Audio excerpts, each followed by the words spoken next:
I love it when you call me Big Papa. Throw your hands in the air if you's a true player.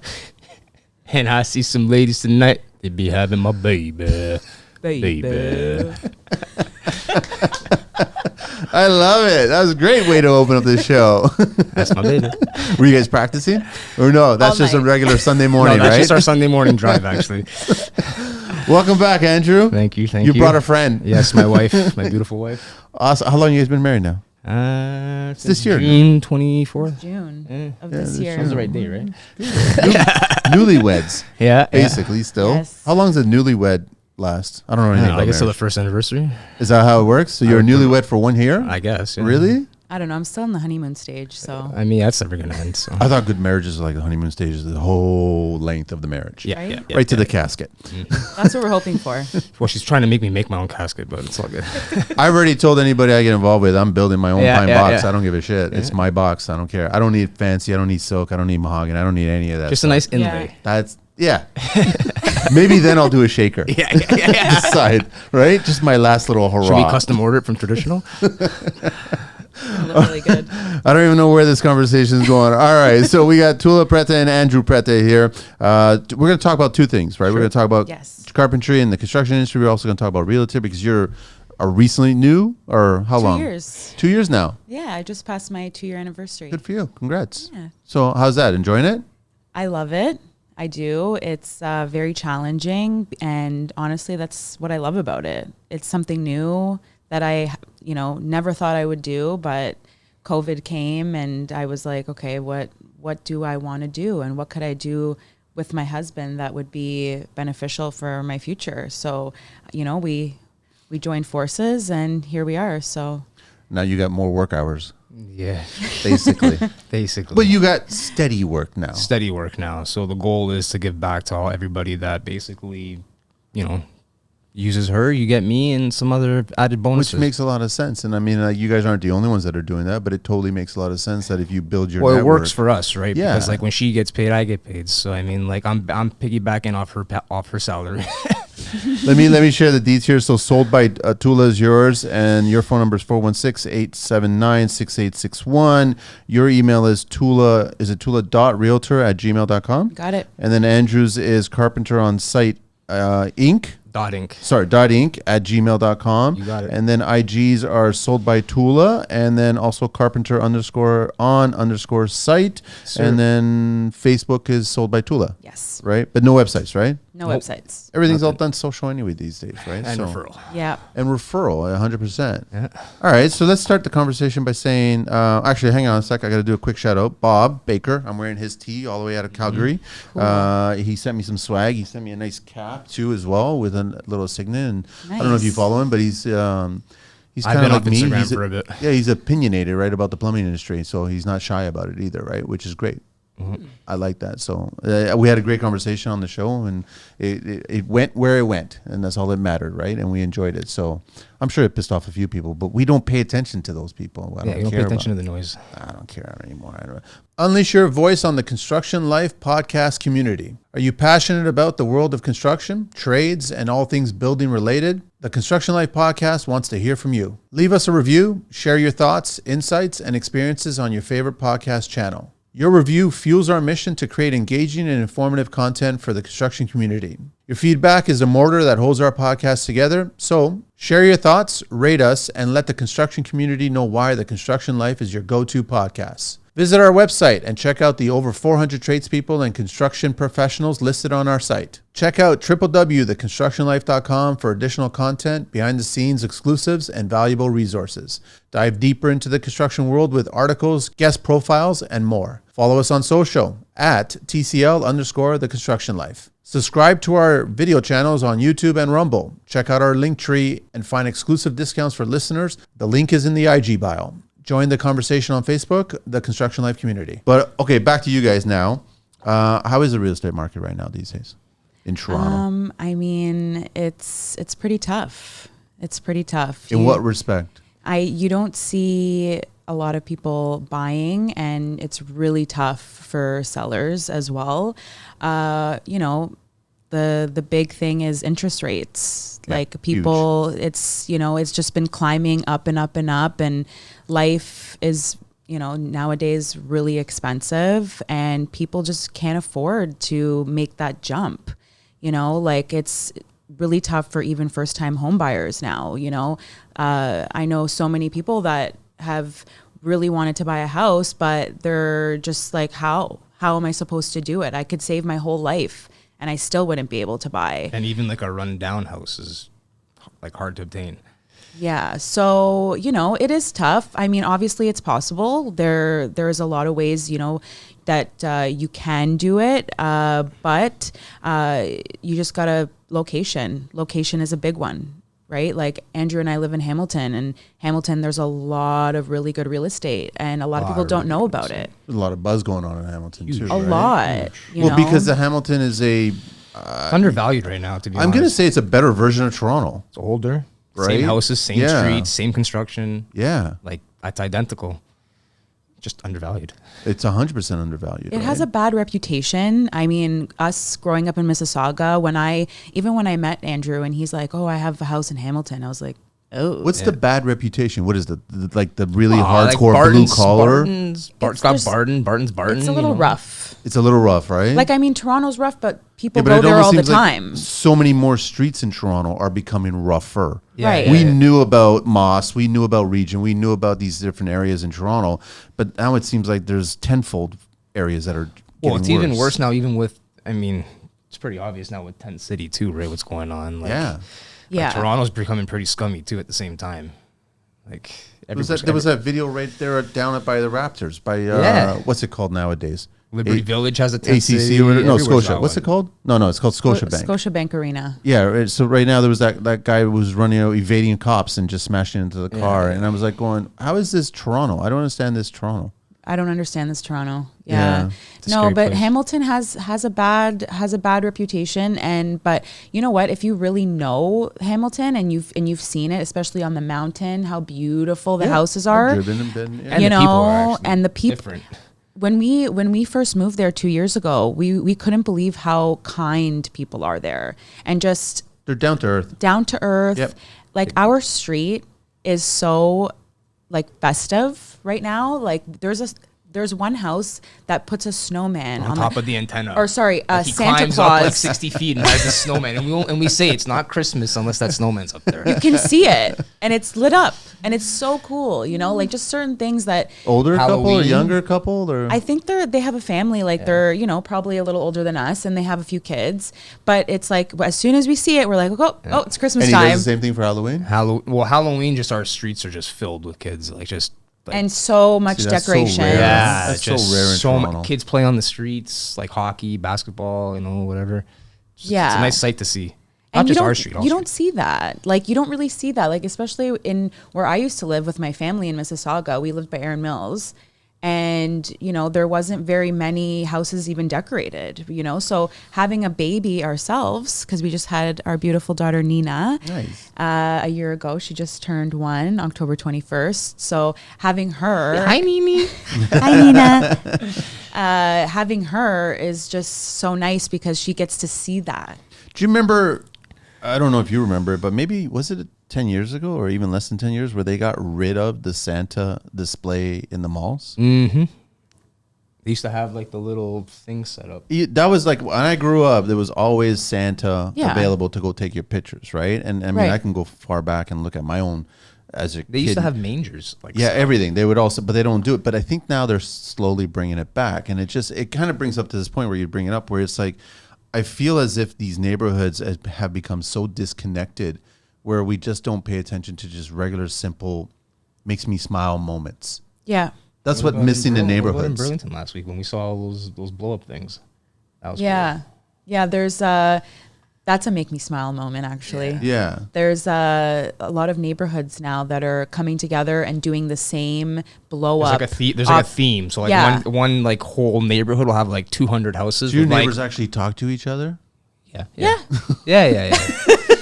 Can you believe Other that? than if there's a problem, like Yeah. it's just like you're just talking like normal? I mean, the few neighbors that we do talk to that are pretty close to us, they all lend a helping hand. They all offer stuff. You know, you need some milk or sugar or something, they're there to give it to you. My neighbor literally came to my house 2 weeks ago and knocked on my door and asked me for milk.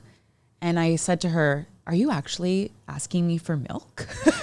Is this actually happening?" 2023. In 2023? Yeah. Not 1923. You're not getting it like Instacarted to your house?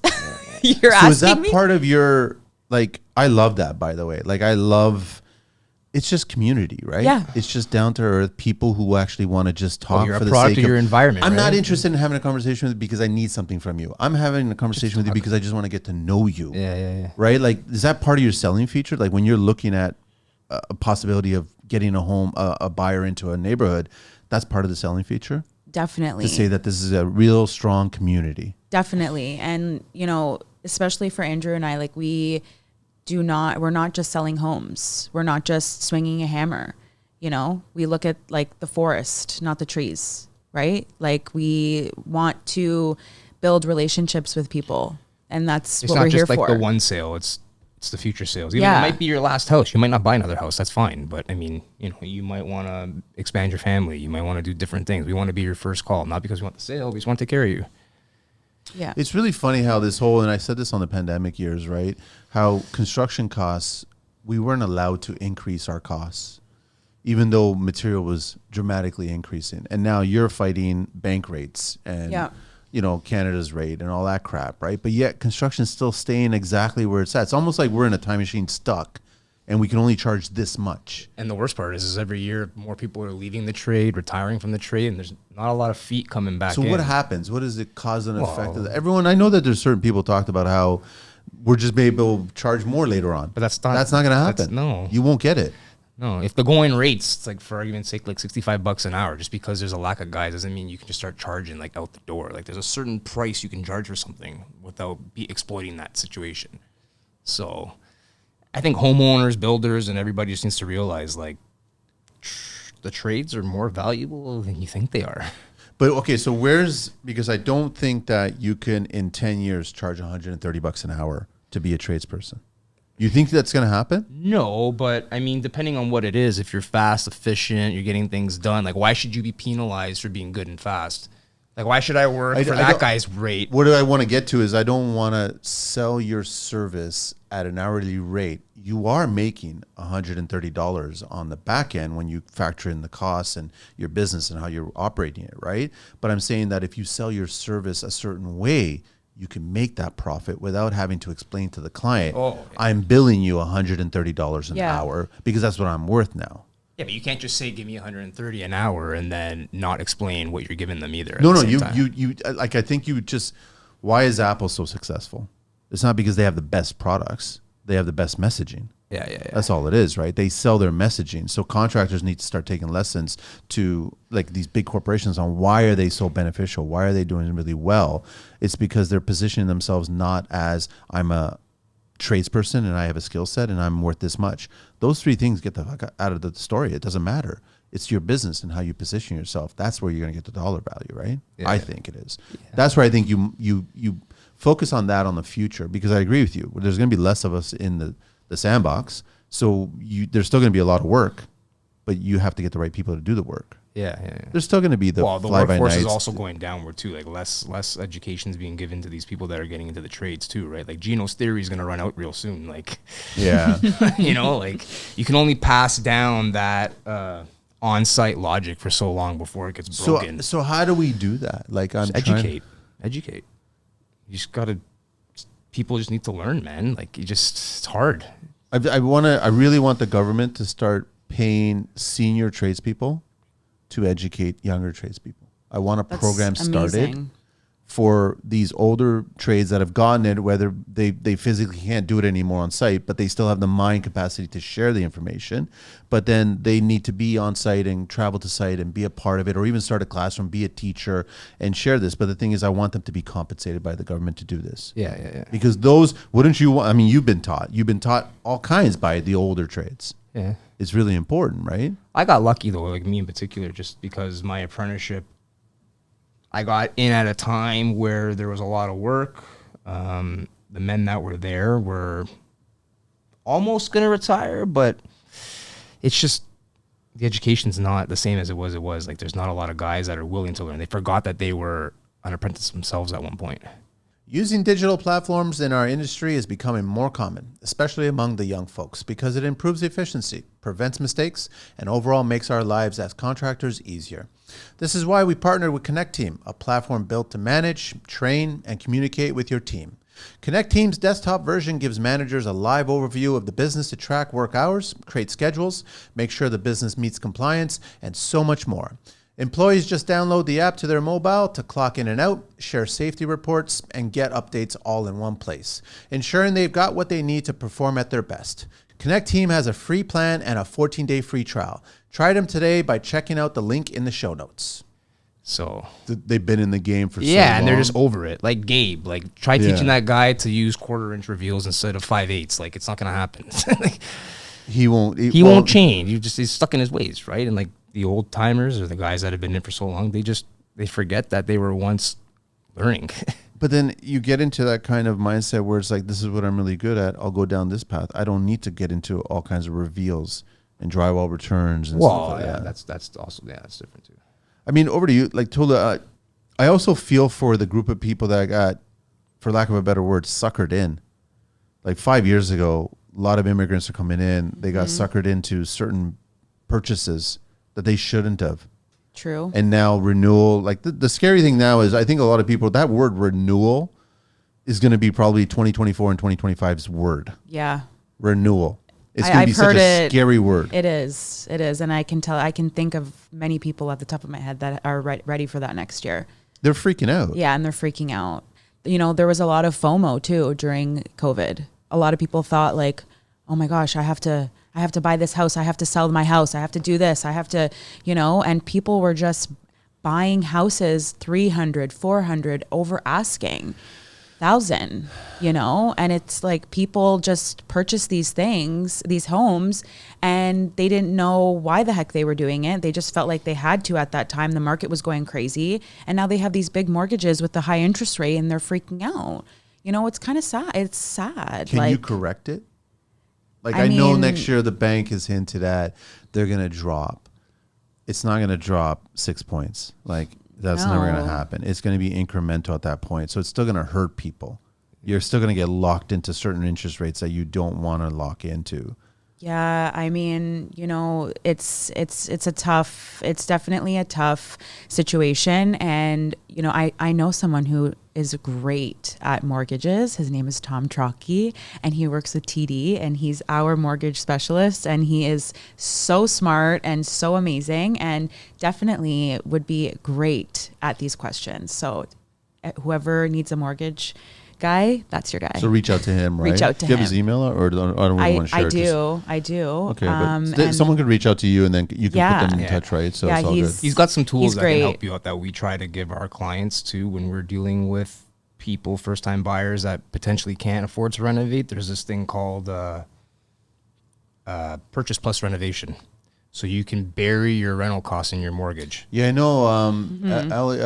Ellie brought that up on the show. Yeah, and so it's one of the things that Tom pushes to a lot of people. Yeah, it makes a lot of sense. So that's one of the things that we're trying to also push. If you can qualify for it, obviously, though, right? You can't just get it. Your paperwork's got to be in line, credit scores and all that stuff. But if you can get it, though, you can bury, I think it's like $25,000 towards your mortgage and renovation costs. So basically, if you can't afford to change your floors and kitchen, we'll put those materials on your mortgage, and maybe I'll throw them in for you. I was against it at first, but then when I actually started being educated about it, I was like, it's actually really... This makes a lot of sense, man. It does. It does.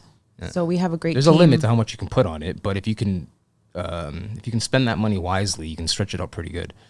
But at that point, you are spending it wisely, and you are stretching it because I'm just saying, like, 25 grand is sometimes it's just a kitchen. If we can get you 25 grand and maybe some doors and some floors in there, then Yeah. No, we have a good team. Yeah, we got a half decent team. I'm building my trades now too. I'm slowly starting to get more in the management role, so just trying to slowly getting out the tools. I'm picking and choosing what jobs I'm on because I'd like to still be on the tools, more of a on the tool site super.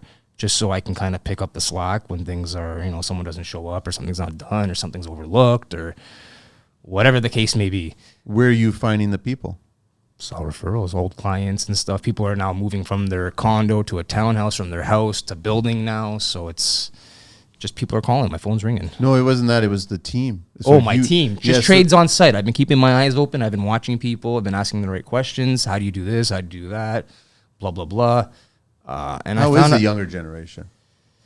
Because, you know, like my argument is that they got all the best tools. They got the coolest latest and greatest, and they're youngest, and they think that they're amazing at it. If you're asking me about guys that are, let's say, 22 to 26, they got their heads so far up their ass, they don't know what smells. I'm in the same boat. I think if you got guys that are like in their 30s that have had their feet on the ground for a few years, you know, those guys, I like them. But it's very few to find some young guys that don't have an ego on them just because, hey, I finished my apprenticeship. I need to have this amount of money. I know what's going on. This is that. It's like, but you haven't even touched the house made in the 50s yet. How many years did you pay regarding dues? Dues as in like... No. Construction dues. Just life experience. My knuckles have been broken every day since 2007 full time. Yeah. So you've shared your pain, yeah, right? I've been in a couple different avenues of carpentry. I'm fortunate enough to be in, you know, concrete forms, high rise, low rise, a little bit of cabinets, a little bit of framing, a lot of trim. But I'd say the rough stuff's what made me into a better finish guy. I'd have to say that. Being well-rounded is definitely a key component to this trade. I'd agree. Yeah. I totally agree. Because a finish guy, like, if you have somebody that knows how to read 16ths, they'll have no problem forming you a house. You got someone that can't read quarters of an inch, I wouldn't have them doing crown molding.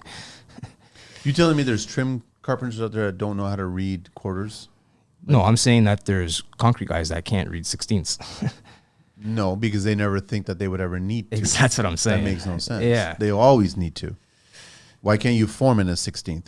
Concrete form in a 16th? Well, or you should. You should be tight, but most guys are like, quarter inch, whatever. It's all good. Close it up. Close it up. It's good enough. And that's a phrase, too, that's being passed around quite loosely. It's good enough. But it's not. Someone's paying you. It's not good enough. Good enough for you, but not for them. So what would you recommend? I mean, I guess the idea of a young buyer, a home buyer, because everyone starts in I call them prison boxes up there in condos, right? I mean, what is the difference between prison and some of these units? Like, they're very, very small. Well, you're a slave at work to pay for it. So, I mean, like... It's no different. Like, it's just the warden's a different title. It's I'm just going down that road. But when they finally want to make that move, and I'm assuming it used to be in their 20s that they would make that move. But today, that's not the norm. It's not. Like, the person who's making that next step away from that condo purchase, whether that's a townhome, freehold, whatever it is, they're in their 30s, aren't they now? Yeah, and they don't realize that you, in order to purchase like a property of any type, you have to not have a lot of debt. Like, you can't have a big car payment. You have to not have debt. You can't have lines of credit. Like, so get rid of your IG and stop traveling and stop. Yeah, stop. Like, if you're really serious about purchasing a property, whether it be a condo, pre-construction, any of these things, you have to not have a lot of debt, and your ratio of debt has to be really low, because the banks will not even bother. Like, there's so much criteria that you need, and you have to start preparing within I would say even 2 years before you start. Yeah, I was hearing 2-3 years. Yeah, 2-3 years without, before you buy something. So realistically, if you're right now, you shouldn't be looking at a property if you clean up your act for another 3 years at least. I would say so. Which is a little scary, because then they're stuck at high-end rent rates. Like, the rent is insane. I've never seen. Yeah. I mean, I don't agree with what the government did, where they got rid of rent control on anything that's new construction, right? And even if that also applies if you renovate it too, right? The rent control? Yeah. I think rent control, it's applied to new, anything 2008 and 18 and up. It's not rent controlled. Yes. Yes. So basically, even, I was just assisting someone finding and leases are so much work too for real estate agents. I don't know if people are aware of how much paperwork actually goes into a lease. You're out of the house a lot more on a lease than you are a sale or a buy. Yeah. Really? Yeah. It's actually, and a lot of real estate agents. Are putting you through friggin' hoops, man. I see what she has to go through. It's crazy. Yeah. A lot of real estate agents actually don't even want to do leases with clients because it's so much work. But personally, I really like doing leases because it builds relationships with people. And that's what we're all about again, right? Like we want to build that relationship because one day you may buy a property and then you'll remember me and you'll, have my name in your head still, and just creating that lasting impression on people. And honestly, there's more people renting these days than there is buying, and you got to help people. Is it fair to say, like, most people think both of your industries, it's a one-time purchase? Like the mindset of it.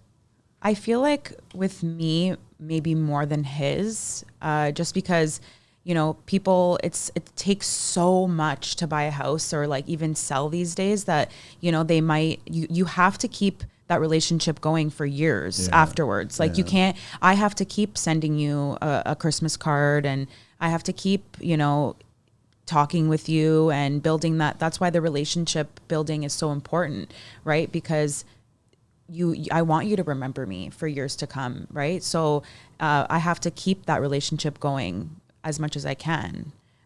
For Andrew, it might not be the same just because his business is like continuing.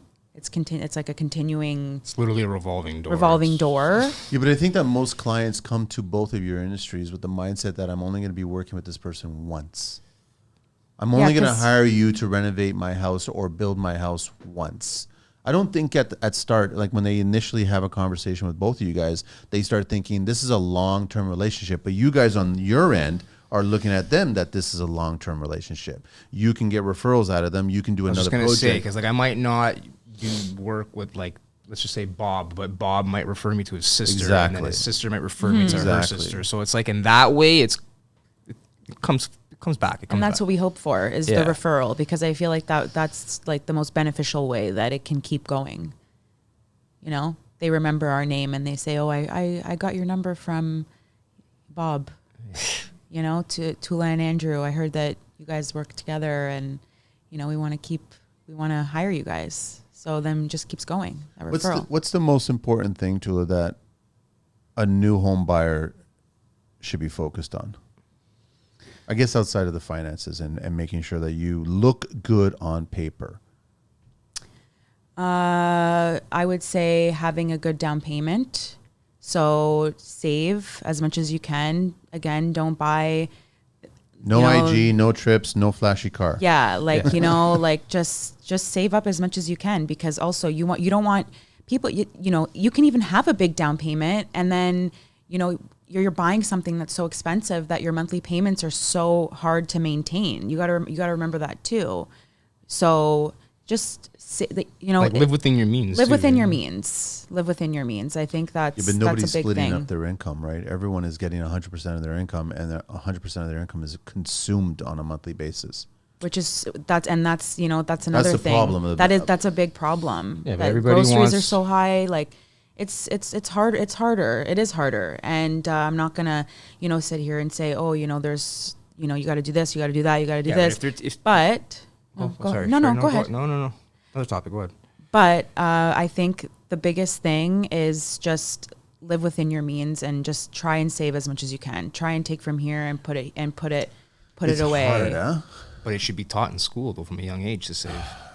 I agree with you, but I could fault the parents as well too. I fault the parents too. Yeah. I mean, when I started seeing young friends or friends of my circle when they were having their kids in their 30s or whatever, they were being fed devices to be distracted by. So you weren't parenting at that point. And I remember it wasn't too long ago, I had conversations with friends where they crunched the numbers regarding should both of us go to work or should one of us stay at home? Both of us go to work, we have to pay for somebody to come here to educate our child and raise our child while we make money. But now you're making money just to feed this person who's educating your child. And the numbers actually worked out better to stay one at home, one at work.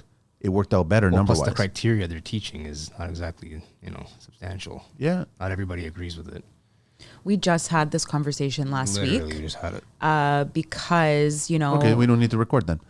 No. I want to hear daycare? No, we just had this conversation last week because We were just thinking, like, if she was to get more work and not be at home, we would have to pay somebody to watch Nina, and like we don't live near both our parents anymore, so like we're forced to have some sort of daycare or something like that. So like, is it worth it? It's not. That's what I'm saying. It's not. No, and you know what? Like I do know a few kids that are in daycare, and like they get sick all the time. There's so much germs and stuff that go around there, and you know, I'm not one of those helicopter moms that's like, oh my god, my child's gonna get sick. But at the same time, like if I'm able, my mom raised us 5 kids. She was home every day. Every time I would get home from school, she was there waiting for me.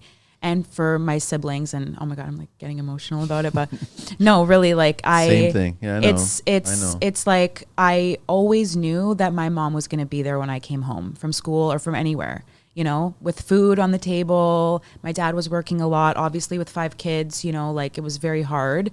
And I want to do that for my kids. Like I want to be there for them when they get home from school. I want to be there for my husband and like have dinner ready, you know. Who said that that's not how it should be? Like that's how I want it to be, right? So I want to be there for my kids, and if I can teach, like I've even started teaching her from now, you know, certain things. And honestly, Smart. I'm not just saying that because she's my daughter, but she's really smart. She's 14 months, but she's literally so smart. She knows so many things, and she's already she understands me when I speak.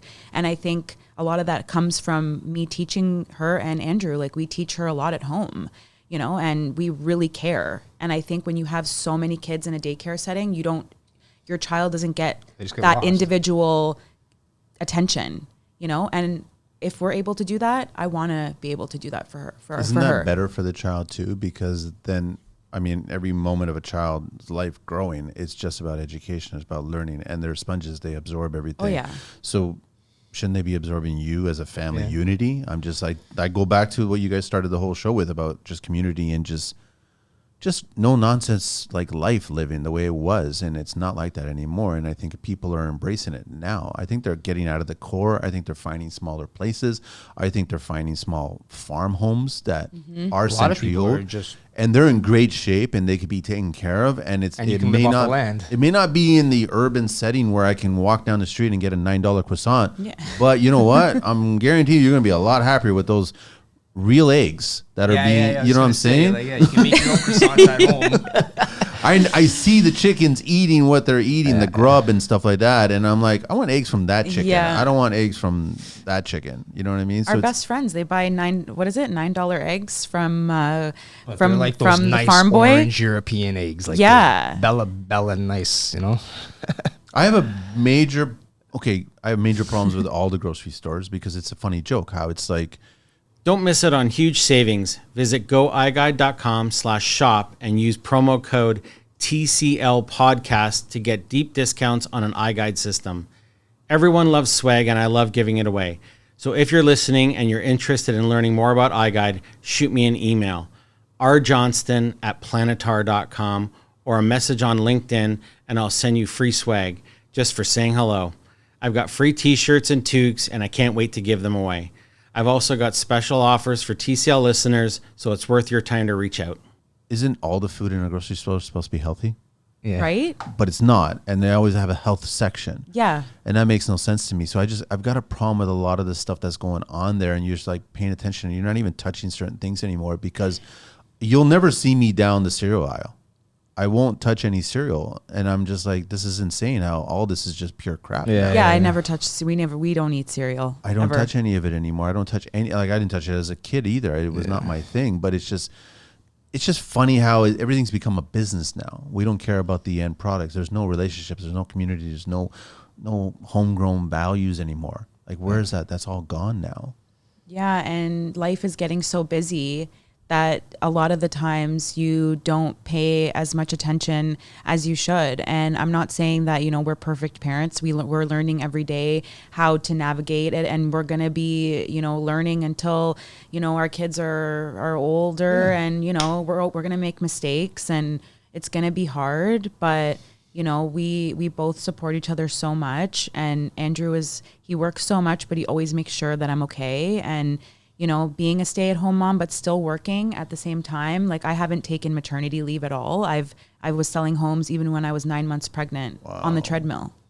Right? When you came to her house, she was like Dude, like, she was, you know, she was 6 months pregnant, I totally demoing ceilings, totally man, taking believe plaster it. off of walls I at know. 6 months, man. I was It like I was unbelievable. pulling nails out of the floors when I was pregnant. You know, like whether that was a good thing or not. I mean, hey, Well, Nina's no, let's think. Is it a bad thing? Well, I guess no, but everyone's we're like, not asking oh, you what to are you move doing? drywall. Yeah, Like, that's no, why You should be Nina's so sitting and good doing right nothing. now. I'm like, do you know who I am?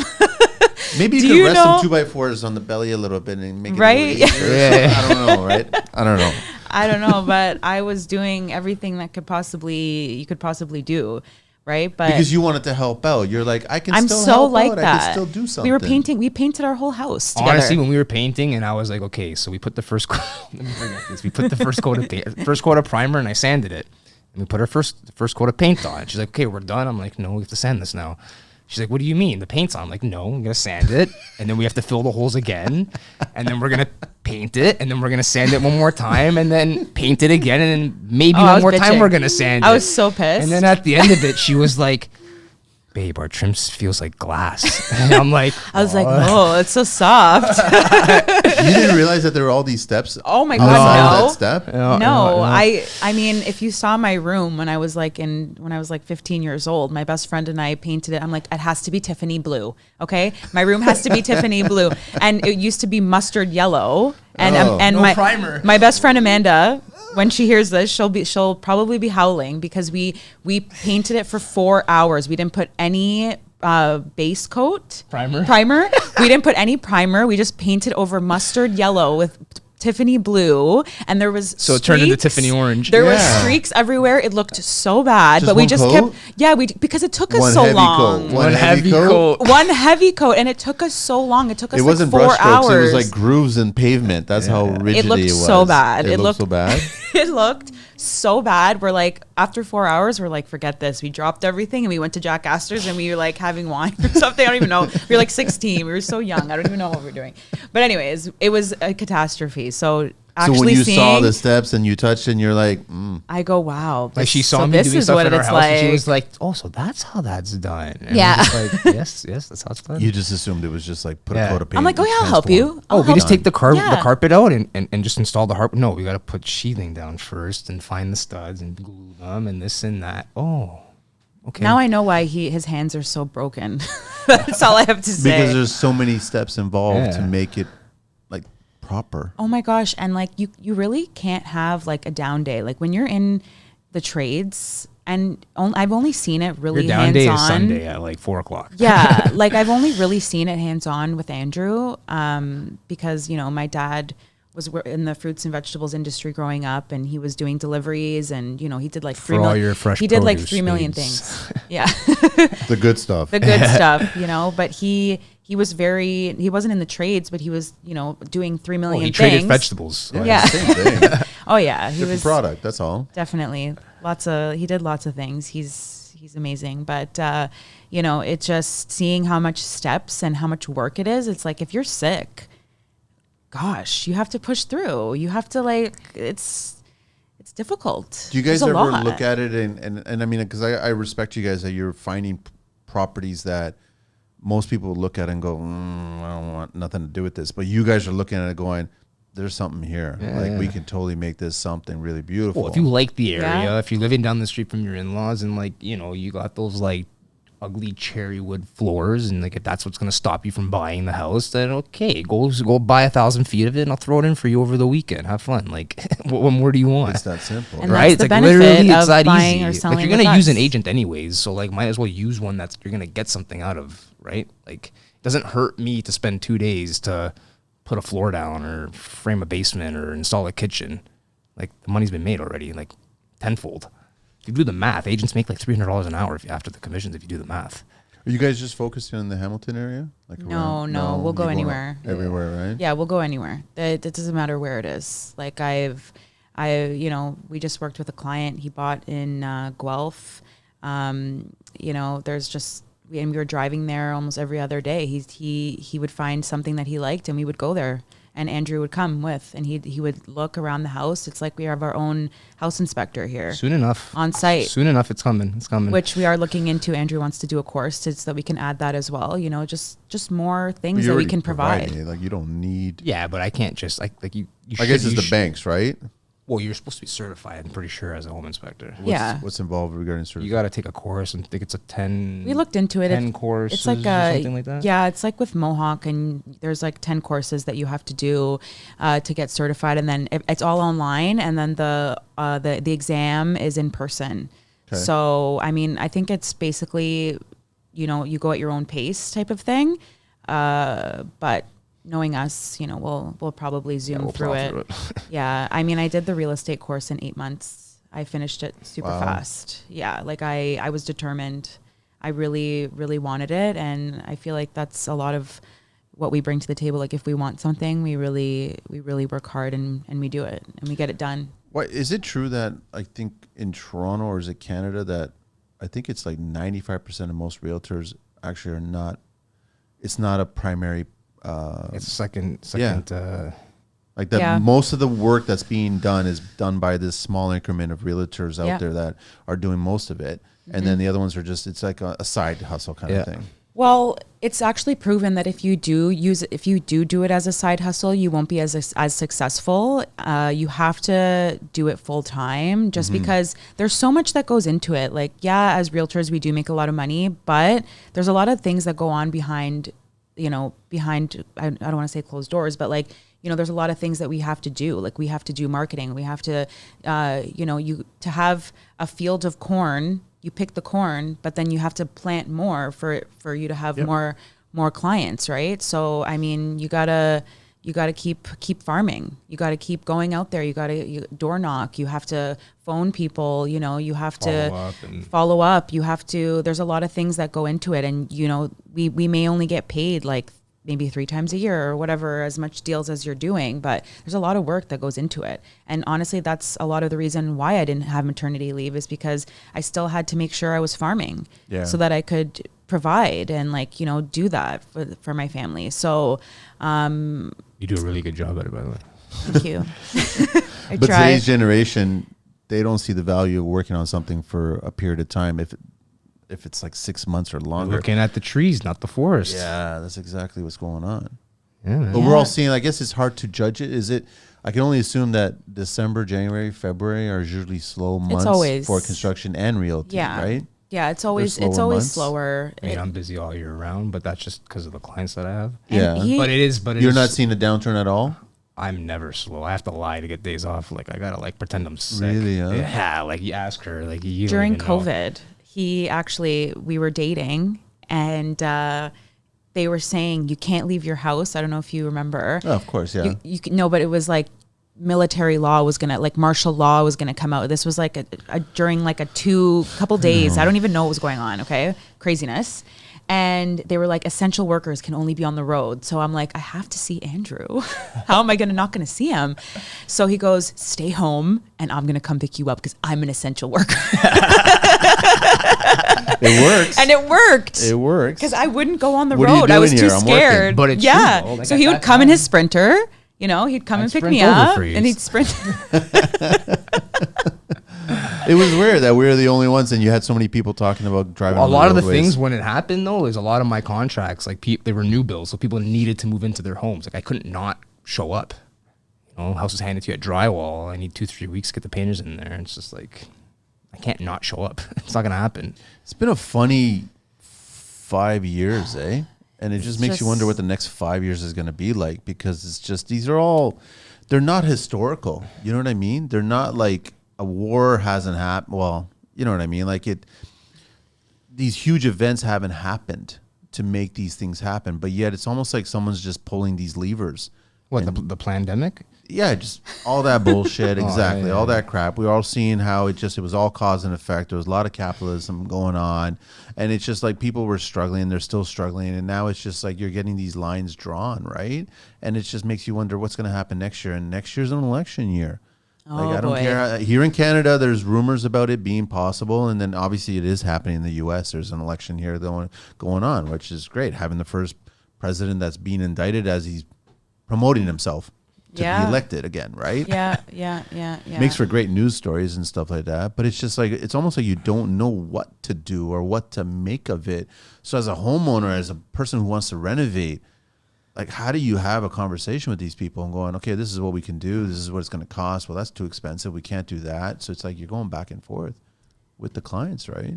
It is a lot of back and forth, but I think you have to get to know the client, right? Yeah. Get to know their situation, employment, what they have in store for themselves, like where they see themselves in 5 years. Do you want to stay in this area? Do you want to move maybe a little farther away where you can do more with your money? Like just see how flexible they are, right? Because like if someone were to ask us if we were to be living, like if they asked us a few years ago, would you be living in Hamilton? I probably would have been like, absolutely not.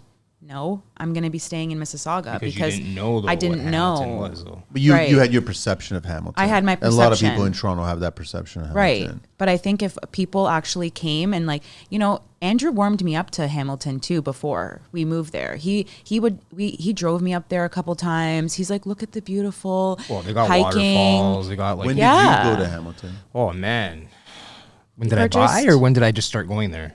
I guess Or both. Both. So I got first introduced to Hamilton by my friend's father in high school.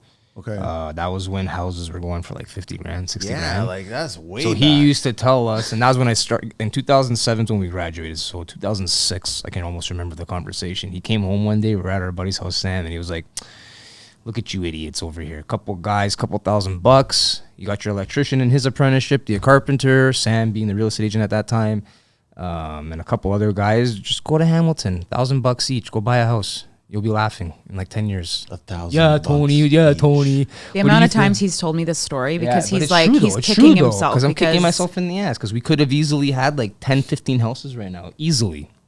I know a few people that have, like, they have 3 or 4 and they're doing it. Man. They're Yeah. just renters and that's all it is. Yeah.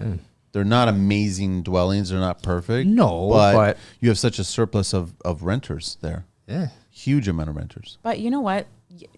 Will the houses ever go down to that amount again? Probably not.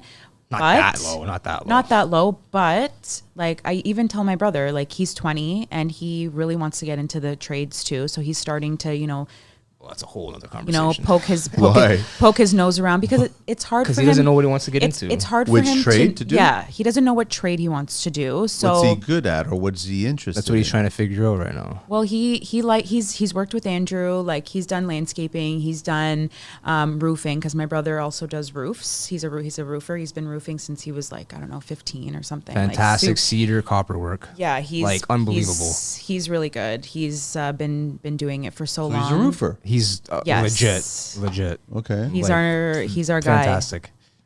Contractors, it's time to empower your business with Shelta Tech implementation. Shelta is offering a free meeting to tackle your biggest pain points head on. Their goal, to develop a custom company app that's built just for you, solving your pain points, streamlining your processes, making your workday smoother. Here's the scoop. There's a $15,000 digital adoption grant available, and Shelta is an expert at helping you secure it. This isn't just funding, it's your stepping stone into a new era of digital efficiency. By your second meeting, you'll get a tailor-made company playbook, a software prototype designed with your input, project tracking, real-time budget management, and daily logs all integrated into a single app.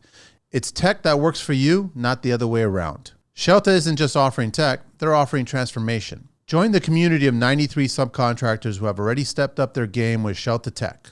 2 meetings, countless opportunities. Ready to make a move? Visit shelta.app. Let's pave the way to a smarter, tech-driven future. Shelta Technology, custom tech solutions for the modern contractor. Jamal Baydoun. Yeah, Roofing Inc. He's really, really good. Roofing Inc.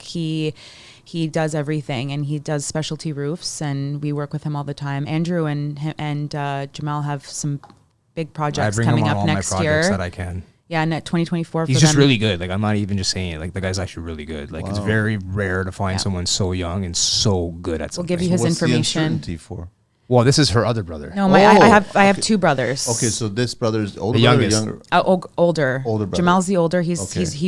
he's a roofing. Got it. And Jad is my youngest brother, and he's 20, and now he's just trying to figure out, what's going on. But it's also the age too. I feel like there's just so many, you know, oh my God, I have to pick like my forever career, you know? And it's like, I just know. gotta kind of figure something out. And again, that's what he was learning in school was like his teachers were like, you have to figure it out. Like, just do it, you know, whatever you think that you want to do, just do it. And it's like, well, that puts a lot of pressure on him and he doesn't really know what he wants. So he needs to try it out. So I told him, you know, do different things. Maybe try HVAC or try, I was pushing him to go find a good builder or like a good GC and then just pay attention to the trades that are there and ask questions while you're on site. Work, you know, be a labor or whatever it is, but just like, you know, when you're on break, just go talk to the HVAC guy or go talk to the Sparky or something. But a lot of GCs are not of that mindset of allowing somebody like that on the site, right? What, on their own time asking questions? Yeah. If he's going there and working, what's the problem? But you know what? Certain GCs will find it distracting to the trades. But you know what? Especially for his age group, I feel like he's Again, back to that comment earlier about the old guys. No, how's he supposed to know if he doesn't get the opportunity? I'm saying a lot. I always did that. I always encourage anybody to come on my site. I still do that and now. go talk to somebody and go pick my brain or whatever. I always encourage that. But you're part of the 1%ers. That's not the norm, right? They're in there to make money. Mm-hmm. The GCs are there to make money. They've got clients to feed. They have to get certain things done. I hear you. There's problems on the table. So then they're like, I don't need a kid coming in here. I get it. But the thing is, I've said it. You need these kids to come in here. Yeah, but if you have someone competent, willing to work for you hard, day in, day out, and he's just asking a couple questions on the side, I mean. But I feel like that is what's going to provide for the future Andrews, for example. You know, like you started young, you offered to push a broom around or just listen, and that type of kid, like my brother, for example, is who's gonna be the future. Like he's hungry, he wants to learn. He's hungry. Like, he's so hungry. Really like hungry. He showed me the messages that he was sending to these tradespeople, and I was so proud of him because it's like hungry message. Like, listen, I'll just push a broom around. I just want to learn. Does he have a vehicle? Yes. Yeah. So then I told him walk on site. That's just what I come was- ready with the I- pouch. Yeah. Just put on your PPE. That's it. So Yeah. I said. Show up on your safety boots. And a when they hard ask hat, you when can you start, you say right now. and just go, listen, you got a broom? Yeah. And then just I'll help clean up. Anybody can figure out how to clean up a site. I'll help, Right. and then I would just tell them to go to these sites. Yeah, The and guys that- will and that's what embrace he's them. They'll planning let on him if doing. he comes in there and he shows up already, like Yeah. to walk safely on a job site, and he wants to do the job that nobody else wants to do, and then maybe even I just joke told about him it. making them aware, like, hey, like I just want to figure out what I'm doing. So like just be transparent with whoever it is that you're with. Even go further. Look for job sites that have electrical vans or trucks on the site. Oh man.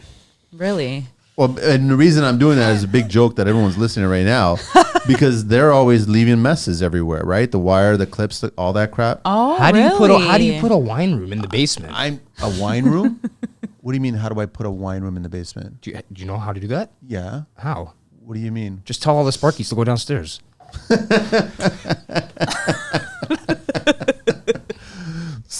I would just say for career advancement. Yeah, that's a good one too. Career advancement, start looking for the electrical vans on a job site and then walk on that job site. Yeah. So there's some tips for the younger generation. Go on the job site. PPE. PPE. Don't be stupid about it. Don't be stupid. Right. Just don't say no to work. Don't show up in running shoes or Crocs or whatever crap. Like or your new Pandas. If you want to be in this industry, at least put the uniform It on. works Yeah. though, showing up on site ready to go. Like I used to do that in my apprenticeship. Like I would just show up. Yeah, and be like, it hey, does like, work. What's up? Like, do you need somebody? And they'll be a little timid at first, and you just kind of put a couple hours in. But And what's that person on site going to do when they see this kid first? They're gonna be like, oh, they're man. going to look him up and down. And they're How, just gonna, how are they going to tell you to work if you're wearing your new Exactly, Pandas yeah. or But Crocs? the thing is, now you get the opportunity. Now you're on site. Yep. Now you're on site. You're in the playground now. Yeah, just don't wear Carhartt if you can't do Carhartt shit. So you're in the playground now. So now you got an opportunity to start doing your job, start cleaning up, start organizing, and then let someone go, who's the new kid? And then introduce yourself. Don't be Yeah. shy about introducing yourself. Say hello. Shake a hand or whatever, fist bump, whatever. Just Yeah, say yeah, hello, yeah. and now you're in the playground. That's going to give you opportunity. Lots. But I look at like all the people in my life that are experienced and have been doing their trade for how many years, and like like Andrew or my brother or these people, and like that's how they started. Is like when I was in my clubbing days and like going out with my friends, Andrew was working, right? I didn't know him, but didn't I mean, you didn't do clubbing days? Like, I mean, when I was like popping bottles or whatever you want to call it, like Well, he when was. my friends are popping bottles, I was studying for my concrete exam. Like, you know what I mean? But you got to start young, right? And it's like that's, I guess, the only way that you can, really. But is that's experience. not the mindset of today. No, They don't. They want to get YouTube famous. They want to make a load of money for doing the least amount of work. Well, that Yeah. the work ethic's not there. They don't It's care about the short-term. homeowner. A lot of people don't care about the homeowner that's paying them. A lot of people Yeah, just that's want a big that one. paycheck and they don't care who's paying them. A lot of times I find where it's like, guys, like this person's paying us, man. Like there's a lot of money on the table here. Like, do you think they want to see that? Like, there's a double edge though, right? You've got certain GCs that have been burned by clients as well too, right? So there's that whole CD world as well, where we don't get paid, and all of a sudden you're losing money like that. That's a reality, and I definitely. I don't know why people skirt that conversation. You need to tell the young kids that there's an opportunity here that you might get screwed over by a client. But the thing is, I always tell the kids that prepare for it. Like you should avoid it. Like you should be treating the job a certain way that you never let the client get to that point where they can take advantage of that situation and then burn you at that point. It's But hard. that's through experience. Yeah, and it's hard. I feel too, like a lot of people don't treat jobs like as if it's their own, right? don't. And you know, I feel like that even people say when you want to do something, you know, treat it as if it's your house or treat it as if it's your whatever. But people won't, and I feel like that's the best way to do something is you treat it as if it's your own, right? The only way I can do something is if I do it properly is if I do it myself. But no, you know, you just gotta teach yourself is like that. You just gotta do things as if it's your own. I think the best thing you can do is exactly that is Yeah. like care more about someone else's property instead of your property. Yeah. And someone will notice. it just sucks when it's never noticed. Like when you're constantly going out of your way and then it's never like, there's never any, I'm not gonna say praise, but there's never any like light shined on it. Okay, do you need one person to notice or No. do you need that several thousand people to notice? That's not what I mean though. Okay. If I'm on a job site and, you know, my bill's 10 grand, let's just say to trim your house, but then you have me on the side, you know, the front door guy didn't put this handle in. Do you mind putting this handle in for me? I know it's Friday at like 6 o'clock and, you know, you're supposed to be here at 3, leave at 3. It's like, yeah, okay, I'll put it in for you, no problem. That, or like, you know, you do that like 6 times on the same job. Now you got like a day's worth of work not counted for, right? I know. But you want to not answer my phone now after you've been breaking my nuts all week? Like, come on. That's the industry. That's the industry. The highs and lows. That's the highs and lows of it. Yeah. But that's the things that like no one says. No one talks about it. Like No, that I there's know. going to be work that you're doing that you're not going to get paid for, and it sucks. But But what if do you do? but it's like you always got to do something from your heart. Like if I cook and, you know, I don't cook it with love, Andrew can tell. It tastes different. It tastes I know right? it does. Different. I totally. And I can tell. I don't hear noises coming from his mouth when he's eating it. Like, I love you, babe. You know, stuff like that. That's when I know he really likes it. But like the other day, I made stuffed chicken with vegetables, and he was silent. You know, and it's I'm not like, that you missed a step or two. You just I also hurried came from along I the also step. came from a Christmas party from a builder, so I wasn't. yeah, exactly but that I just hungry. I made it really quick, right? But my point is like I didn't really make it with a lot of love. Like I kind of just whipped it up. Oh. I know what you're talking Now about. she- Right, I know. but There it he is, there it knows, is, right? there So it when is. you work, you have to do it. You have to do everything with love, and if you don't, it's obvious. You can tell, right? So But sometimes the days are getting shorter and sometimes the tasks are getting longer and sometimes there's more on the plate. It's just, I get it. Trust me, I get it. There's been times where like, okay, I'm going to make this for dinner tonight. And then you start racking brain and you're like, that's going to take a long time to make. Oh, To yeah. get it done properly. for sure. So Because just you forget know what it. it tastes like when it's done properly. Yeah, and now I understand when my mom would send me to the grocery store and say, "Can you get me one green pepper?" Yeah. I'm like, "What? No, I'm not getting you one green pepper. I have to go to the store. I have to park. I have to go in, line up for that one green pepper." She goes, "Yeah, it's needed for the dish," and I'm like, "No," but I would obviously always go and do it. But now I understand because you just sometimes that one green pepper makes all you a need. huge difference in that dish. You can always get like delivery services, right? And you get a green pepper with a little bit of white fuzz on it. Yeah, maybe. They never, I tried it once. They never pick good food. Oh. Like it shows up and like, what? I don't. Was this from like last year? Yeah, I it's don't like they just understand. don't even care. They just kind of Yeah. do it quick. I say grow your own food. I agree with you on that. I got my garden going. Oh I agree yeah. with you on that. I think you start. Someone needs to start making like green homes that we can just drop in backyards, like green home sheds or something like that. That'd be cool. Yeah. And everyone starts making their own They food. should teach gardening in school, then. They don't do that. They don't teach There's so gardening. many They don't teach. What did your grandparents do and what did your parents do? They always grew my stuff. grandparents raised Come on, us. I think I every got European a has list, got man. tomatoes. It's like it's a common thing. That's a standard, right? We used to have all sorts. We still have a pear tree to this day, apricot tree. We used to do tomato. And we you still could do like come tomatoes. over with a grocery bag so you could fill it up and take it with you Yeah, because yeah, it's just yeah. going to be there, right? Oh, So we you always could- go shopping at Andrew's parents' house. It's the best. We always leave with tomatoes, olive oil, sauce. I think my favorite's the olive oil, though. Yeah. Going home with olive oil. Poor Linda. We always want to take her olive making oil. your own. No, taking olive oil from my parents. Well, she's pressing it and packaging. No, no. I no, wish. no, no. Label? She's Wow. just No. watching it when it goes on sale at Fortino's. Yeah. Oh, okay. So she's in tune with where. Yeah. Well, she's retired. Right? She's at get home the watching best all one. day. You know what? That's another thing. That whole industry is such a.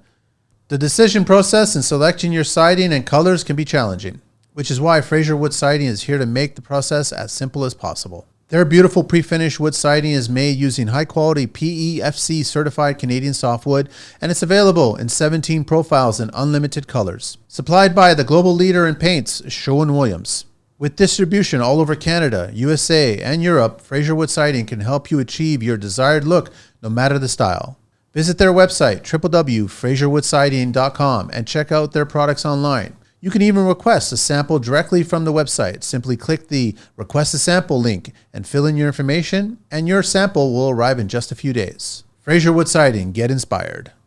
We know what kind of olive oil you're supposed to have and what kind of bottle it's supposed to be in, and yet the majority of bottles on the shelf are not that way. And you're like going, and then I have the same bone to pick with Parmesan cheese, man. Oh, Parmesan cheese Yeah. is it's very important. You got to make sure. But there's such a whole. It's There's like, almost. like 4 different types of Parmesan, too. There's so many. But then there's the fake ones, the Yeah, BS ones. Well, my dad just, Yeah. when I go to see him on Sunday, he's like, here, I got you something. It's He like a always nice little gives us, and container it's like of such bun a- Wedge, eh? freshly oh, it's grated. so good. They buy the big one and they grate it themselves at home. You know, like it's amazing. It's so good. You think the younger kids are paying attention to any of this Some. stuff? Yeah, Some. are they? Some, yeah. I 'Cause don't I didn't know. start paying attention till you get older, right? I started paying attention to more. I mean, I was around it always. So I was always around it. So for me, it's kind of just instilled in me. But Yeah, his dad makes sausages. So Andrew just watched him recently, and he Sausage. helped him out with that, and they made a whole bunch of sausages. sausage, wine, He makes all homemade sorts of crazy stuff, wine. man. Yeah. You ever try sausage? I did this once. There's a lot of things that I just do once, right? Like, except narcotics and all that stuff. But I was like too lazy to get the proper sausage that I know I should. Like the meat, you're not about it. Yes. So I just said, I'll buy this one. Whatever's there. Wrong. I had one bite, threw it out. You're Portuguese, right? Yeah.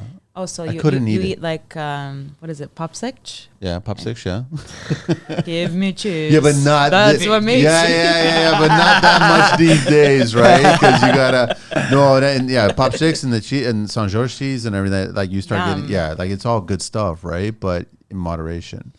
And I love it when there's been times where I'm flying back, my suitcase is full of cheese, eh?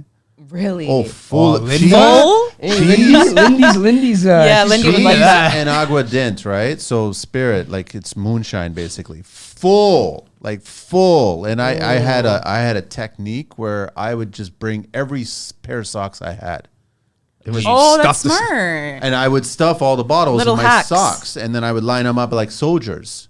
Never cracked one in all No the trips way. of Glass to illegal glass activity makes that it I ever flash. did through Toronto Pearson, man. And they don't see it. You just gave yourself They up. would ask me, "Do you?" And I said, "Yes, I have just over the limit." Meanwhile, I got like 30 bottles in there, and I got like dozen cheese. Oh my God, you would say just over the limit? I would just over the limit, and I go, "Okay, well, what's your cheapest bottle?" And then I would tell them. And there was one time that I was getting a little lippy because I got away with it a few times, and I said the cheapest bottle was like 11 euros, right? And then he gives me the tax on how much it is, and I'm like, "Really?"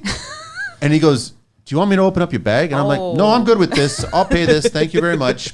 Meanwhile, if they opened Meanwhile. it, And then the they'd best see all part the is soldiers. the performance of getting your bag off The trolley thing. of anything without it feeling like it's too fucking heavy. Oh, because the there's cheese. like bottles and cheese in there, right? Yeah. Where's all your clothes? What clothes? In another bag. Oh, okay. On his back.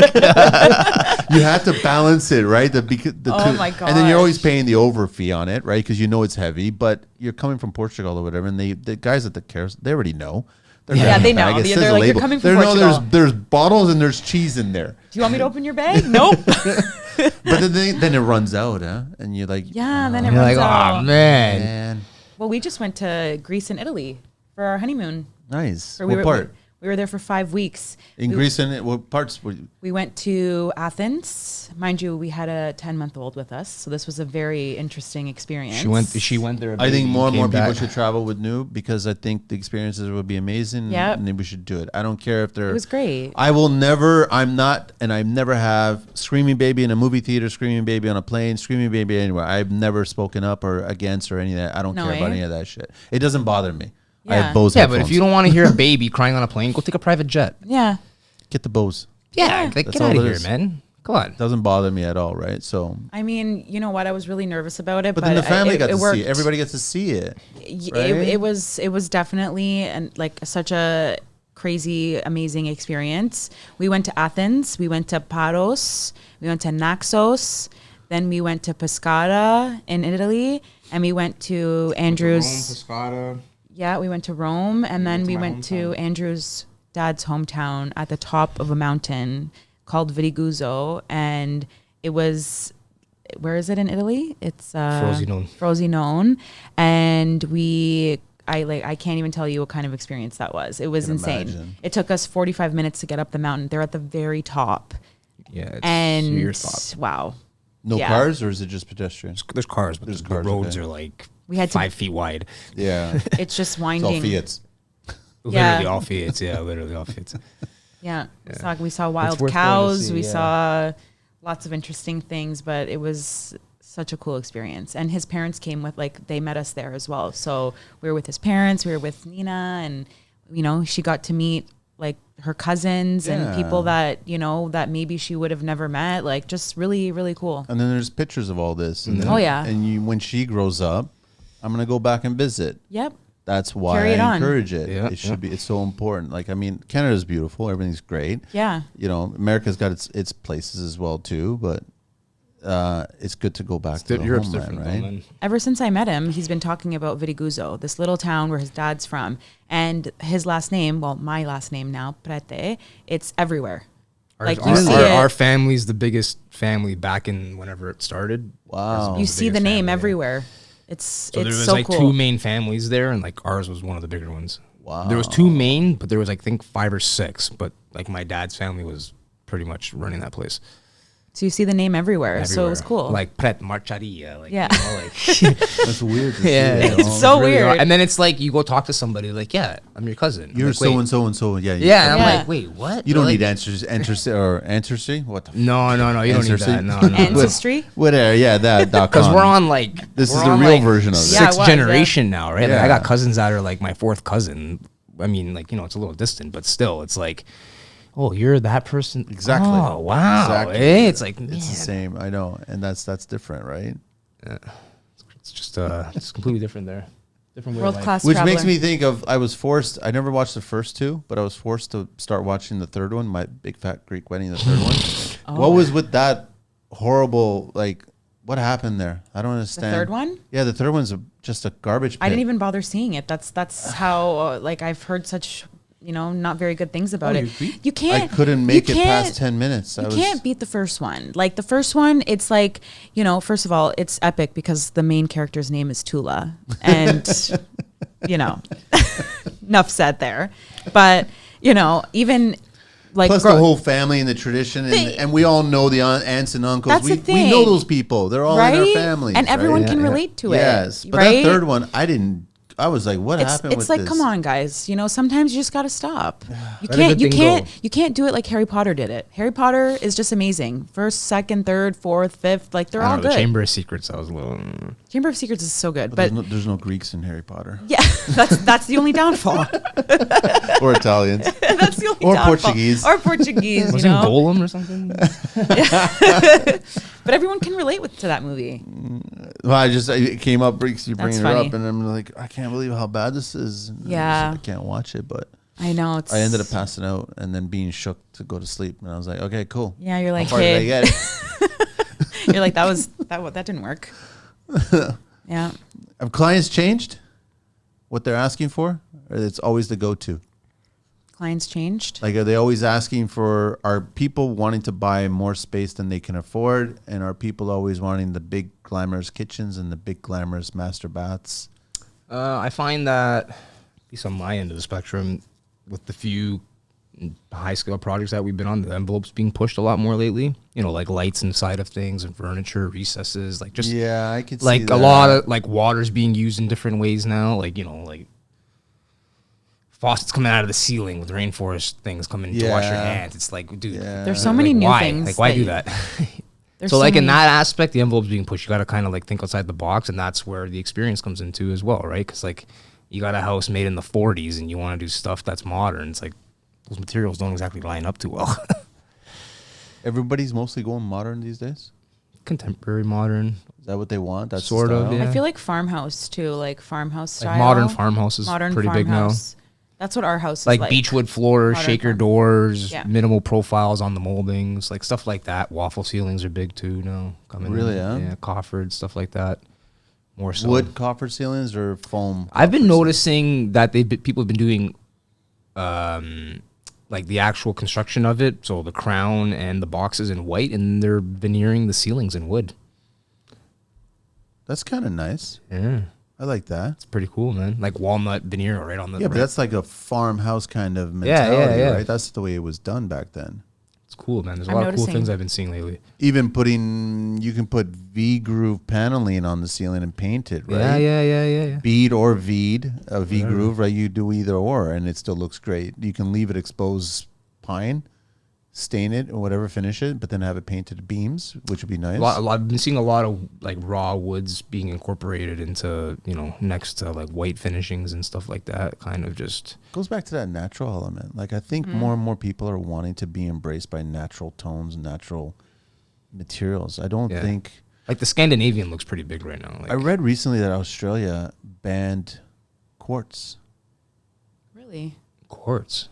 any quartz stones, Why? because of workers or all kinds of health problems.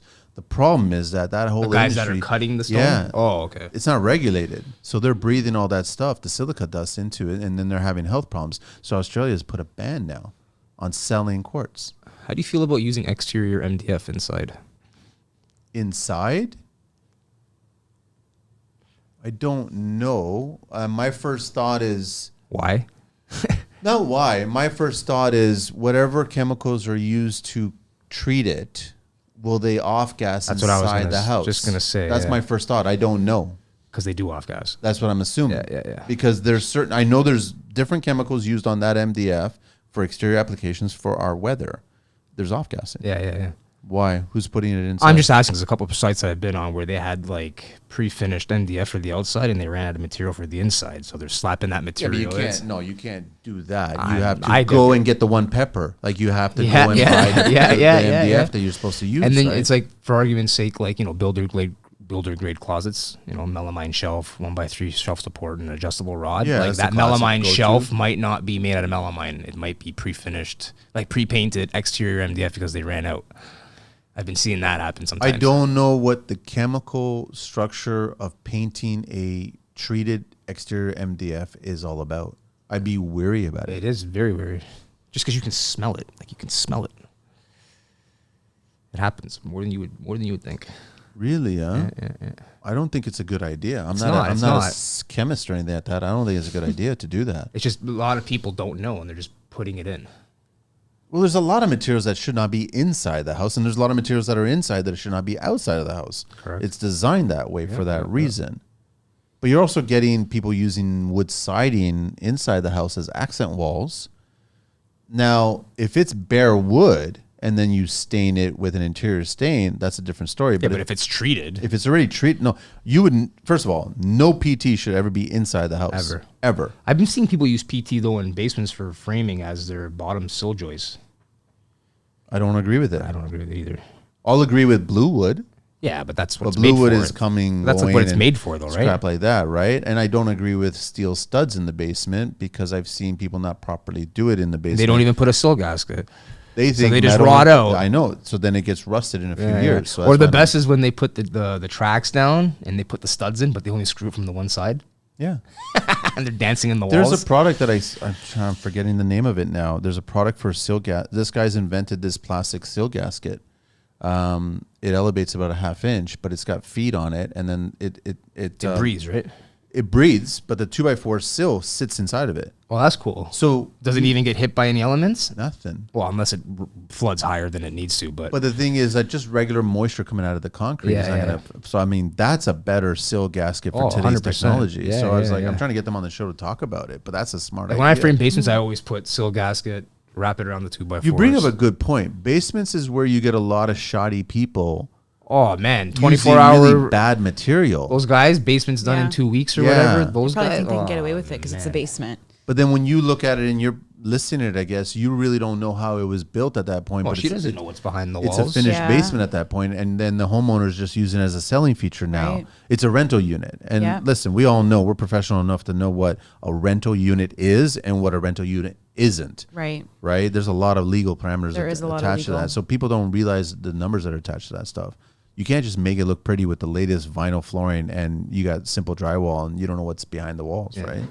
Or you don't even know if there was a water issue and it got corrected. Looking for cutting-edge solutions for your spray foam needs? Look no further than Elastichem Specialty Chemicals. With a remarkable track record spanning over 3 decades, Elastichem stands as an industry leader supplying contractors across Canada with top-grade closed-cell, open-cell, and specialty foam products and accessories. Experience hassle-free spraying in both summer and winter with Insulthane Extreme, Canada's groundbreaking HFO closed-cell product. Time is precious, and we know it. Optimize your efficiency and avoid downtime by choosing the best products with the best technical and customer support. Elevate your spray foam game today with Insulthane Spray Foam products by Elastichem. Give them a try today. Visit their website at www.elastichem.com or give them a call at 1-877-787-2436. That's the big one for me. That's huge. Because if you don't fix it, it's just gonna, sure, you vacuumed and then cleaned like it. you put and a Band-Aid sprayed on mold it. control on it. I'm like, that's not the solution at that point, right? You got to be careful because a lot of these rentals that they're doing basements are, sometimes 1,800 to 2,200 a month. So if it's not safe and they haven't done a good job in the renos part, you're going to be living there and breathing that in. So it's important to hire the right professionals. And the city doesn't really have the workforce to actually just mend, or would they? Like we know, you go into any neighborhood, I'm pretty sure that so many people have their basements rented out, but they're yeah. not legal and they're not safe. But the Yeah. city doesn't have the workforce to kind of, and just knock on the door and go, can we take a look at your legal so-called basement apartment? Yeah, but even if Unless you you looked get at called finished on, I drywall, think. how would you know what's behind it? Do you know that it's got have to rock open it salt? up. Do you know that it's got 5/8 Brazilian channel and you all have that? to open it up. Exactly. I know, but you're not going to do that. No. No. But that's what permits are for, though. Yeah, but can homeowners, homeowners can do that, can't they? Inquire at the city to find out if there was permits pulled on a structure? You could. Yeah. Yeah, It's I'm your pretty information on that house. So, I mean, like, why yeah, not, right? That's what I mean. Yeah, you could. Have you done an ADU yet? An I have auxiliary? no idea what that is. The granny suites, the separate units, because Hamilton's embracing that, isn't it?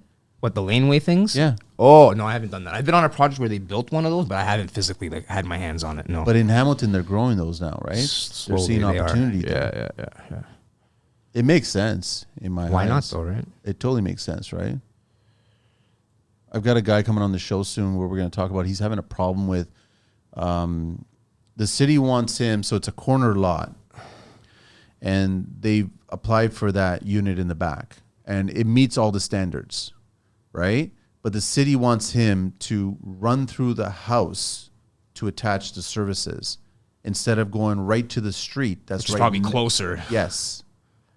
And they want him to literally go through a bunch of trees, mature trees, like almost 2 foot wide trunks, Why? to dig, and I said that's going to damage the tree. Yeah, like, there strange goes that all they your would tree want- protection right there. So the Bang. last conversation I had he's going to come on the show this week, I think it is, and we're going to talk about it because I'm really fascinated that the city's not being accommodating regarding this whole thing that they've started approving. Well, these especially permits, when right? like the convenience of it too, right? Like I asked them to ask the city about the tree argument now, bringing I was gonna bringing say. an arborist in here to assess that you cannot dig next to these trees because you'll damage these trees, and if Yeah. you kill the trees, then that's a big thing.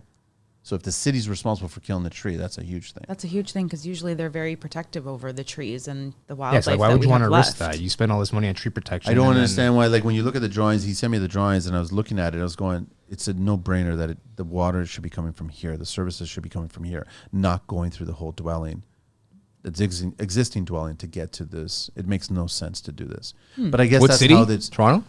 This is Pickering. Oof. But that whole mandate of allowing these dwellings is Ontario, right? So like this, I think what it smells to me is you got a building official who doesn't care to know the real information. That's what it smells like to me. And they're just debating. They're just basically dismissing them and just going, nope, this is how we want it done. I saw the drawings and I was like, there's a lot of red on this drawing. Like there's a lot of stupid notes coming from the city. And I'm like, okay, let's discuss this. I'd love to discuss this That'll to be find out interesting. why you're Yeah, being that's- picked on. That's cool. That'll Because be this would have interesting. been approved a long time ago, no problem, no issues, no nothing, right? But we're gonna have a whole conversation on it. So, I mean, there's always uphills. There's all kinds of stuff going on, right? Ups and downs. Lots of them. So, what's the next 5 years gonna look like for you guys? Another baby That's what I was gonna say. for sure. Another But maybe baby. when she's a little older, but definitely want to build our business. We haven't stopped, so just want people to be more aware of what we do and Don't what you we guys get provide. tired? You guys have like you're just burnt out. No, Yeah. Oh yeah. no fatigue. Okay, I mean, yeah. you're still human. But I feel like we're still young. Like we're not, I'll be 35 next week. But and yes, Andrew's still 34. He always says that I'm so much older than him. But he'll be turning 35 in May. But professionally, I mean, I honestly keep doing what we're doing and just build our client database and just keep doing what we're doing. I feel Just like Things that make you smile. things that make Simple you as that. smile. Just keep being a good human and Yeah. being nice to people and just We really living want to life. focus on this real estate construction thing that we got going on. We think that It's will really smart. help some people out. It's very, very smart. Yeah, like it'll. We feel like we have a lot of value and we want to, just provide our services to our clients and show them that we have their best interest. We look out for their dollar, and Andrew's very much that type of person. Like he's always looking out for the dollar for the client. Like he Like isn't. I'll pull nails out of 2x4s for you just to save you a couple bucks. Like Yeah, and sometimes, we work with like big builders and they're like, buddy, don't worry. It's okay. Like, I'm not worried about the money, but he's like, no, but I'm not just going to do this just because you have money or whatever the case is. Like, he's always trying to do the most efficient way. And I want people to see that, right? I want people to see that, like, we're not just here for the money. We're here for the lasting relationships. we like what we do, so Yeah. it's just that much easier to do it. But you guys are also solving each other's problems. Definitely. So what problems you bring to the table from the client, he can solve them, and vice versa. Right. Well, we're piggybacking off each other, Yeah. right? Because like clients are going to her to buy a house, which is beautiful because she's making sales, and then like we get to these houses and it's like, okay, well, what can I do to make you like this place? Like, what can I do to like close this deal down? How can I save you cash? Like, how can I make this easy for you? Like you want to be here. Your mother lives down the street, but you don't want to spend this money to fix the place. So like, how can I make life happen? How So can why I? don't more realtors have this kind of partner? They can't though. You'd have to marry a tradesperson. Yeah, that's the thing. I know feel what I like mean? we're a husband and wife team, so like it works for us because what realtor or is married to somebody who's a carpenter, like it works, and like we're able to provide that extra added service for our clients, right? I think that there is a lot more that real estate agents can do for their clients, but again, there is such a big gap in terms of also like real estate agents pay a lot of fees. People don't know how much fees we actually And if pay you're in a not year. selling, you still have to and pay if you're them. not No, you selling, still sell. I know. and that's why there is so much turnaround in real estate, because people like, you want to be a real estate agent, but you don't know what it takes to actually keep being one, you know, and year by year, the amount of fees that we have to pay, like there's a lot. Isn't it monthly or something? No, it's like yearly. And also you have brokerage fees that you pay monthly, you know, stuff like that. But the big ones is like Treb, you have to pay, there's a lot. you know, Aurea, it's just, there's a lot that you have to pay. So, I mean, you got to keep going and you got to try and keep selling, and like, you got to have some value. What makes you stand out over Sam McDaddy or, you know, these big people?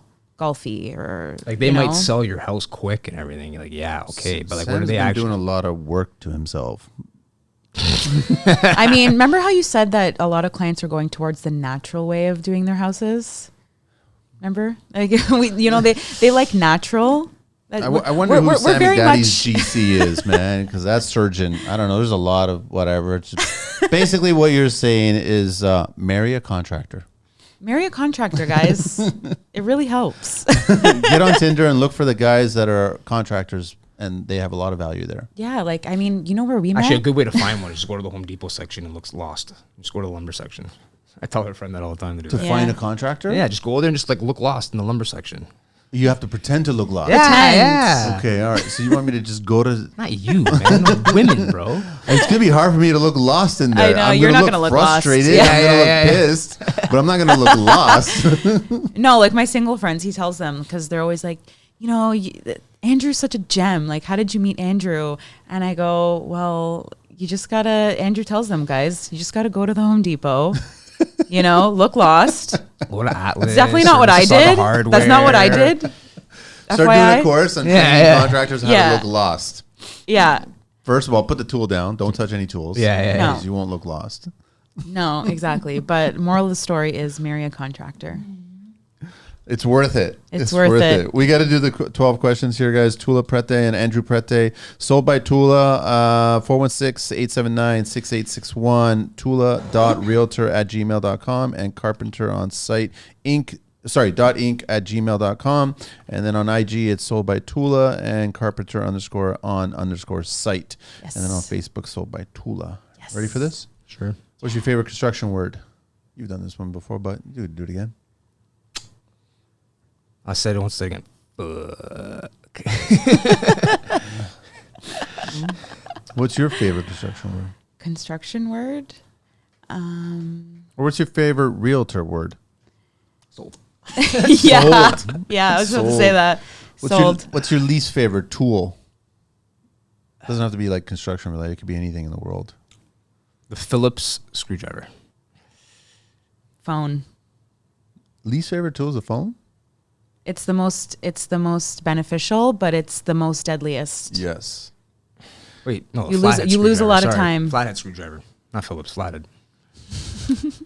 You still come across those. I'm sure in Hamilton there's a lot of homes where There they have- are. You need a flathead in your tool belt to Yeah. get those outlets off and stuff. Yeah, it's that- pretty annoying. Actually. No, but the hinges, I was thinking, the old school hinges were all flathead. Yeah, it's annoying, man. Wow, it's almost like you're watching a Looney Tunes cartoon. Like there was always flatheads in And like there. you can't put on your drill. It's like No. you got to use a screwdriver. You have to. You rip it apart.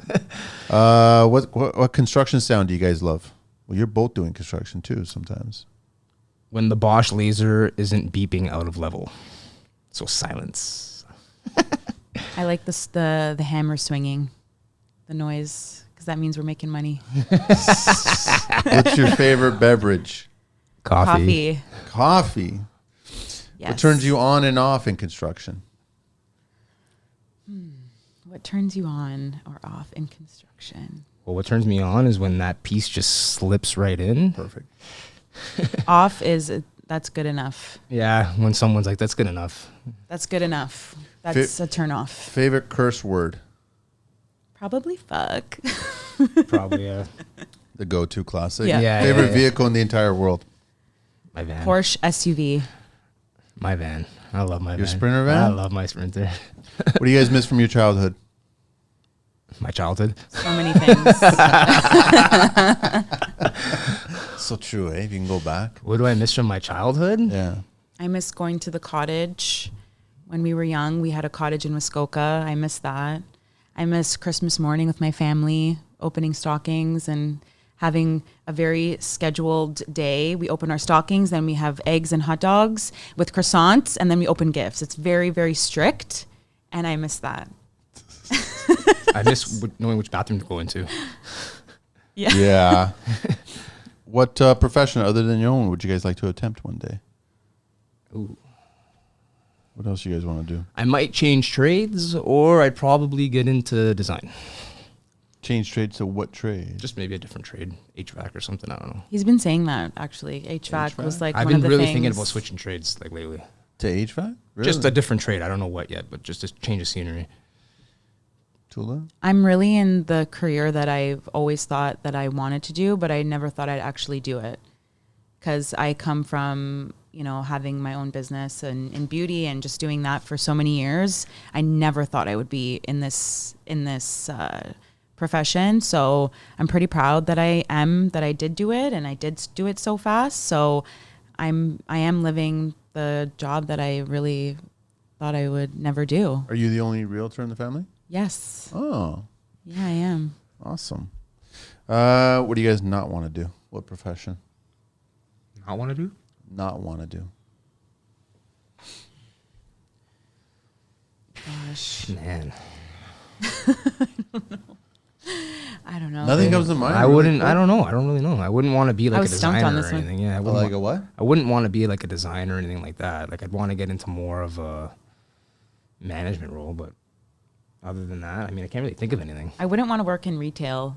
I feel like, you know, working in retail and just dealing with People. all those people all the time, like in terms of just complaints and just, I feel like people get, even, you know, being a server, like I feel like servers don't get enough respect and Nope. like, you know, they really get treated so badly. Like I even worked as a server when I was younger and it just sucked. And I feel like they don't get treated properly, you know? So service industry in that way, I feel like I would not want to do just because they don't get enough respect and love, and I feel bad for them, you know? So yeah. Last question. If heaven exists, what would you guys like to hear God say when you arrive at those pearly gates? You've had a lifetime of practice to get to work. Thank you so much for making a difference and for being a good person. Thanks, guys, for coming into Yay. the show and making the time. And who's taking care of Nina? My mama, Okay. All right. So Teta. good. Yes, Good to see you again. thank you so Enjoy- much. Have a great holiday break. Thank you. Enjoy Merry yourselves. Christmas. And then I guess next year is going to be an interesting year, but I Oh, think it'll be yeah. a good year. It's going to be a great year. Yeah. I definitely think Lots there's a of things coming A up. lot of Lots of big opportunities. things. We're going to be taking care of a lot of people. Nice. Good. Yeah, it's going to be great. Thanks for having us. Thank you. All right. That was so Thank you. nice. Thanks so much. We're out of here, guys.